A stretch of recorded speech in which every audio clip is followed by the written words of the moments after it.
Albuquerque drivers say dealing with people cutting corners during heavy rush hour traffic their commutes are already taking longer than normal because of nearby construction, and drivers say this only leads to their frustration. News 13's Jamie Seymour is here to show us the problem. Good morning, Jamie. Crystal, good morning. We saw this video of a car bypassing the on-ramp from northbound Coors onto Paseo, so we took our cameras to see for ourselves just how often this happens. And it turns out it happens a lot. You see like cars bumping into each other. Crazy. Learn how to drive.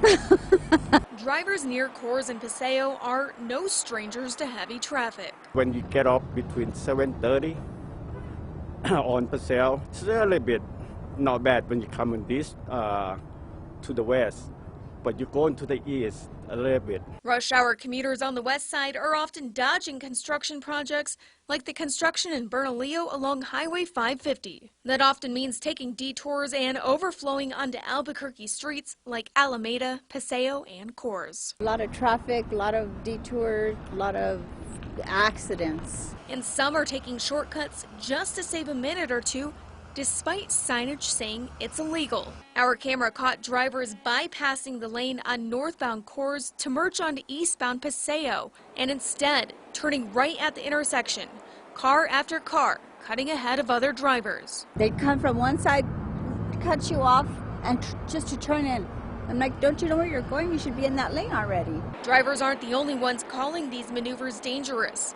It also puts people crossing the street at risk. And it's really hectic, even for crossers. And I almost get hit too, so that's really dangerous. Like, people don't slow down at the crosswalk. A few drivers we spoke to say they completely avoid driving in the area. They say it's a mess in the early mornings and during rush hour because of the traffic and impatient drivers. They should, take advantage a little bit, leave the house a little bit early. Now, we've reached out to APD to see if they have any plans to start cracking down on those drivers, but no word yet. Crystal, back to you. Thanks so much, Jamie. The city plans on making lane expansions on streets like Paseo and Unser to curb some of the traffic woes. While a date isn't set yet for Unser, if funding is approved for Paseo, crews could break ground around 2021.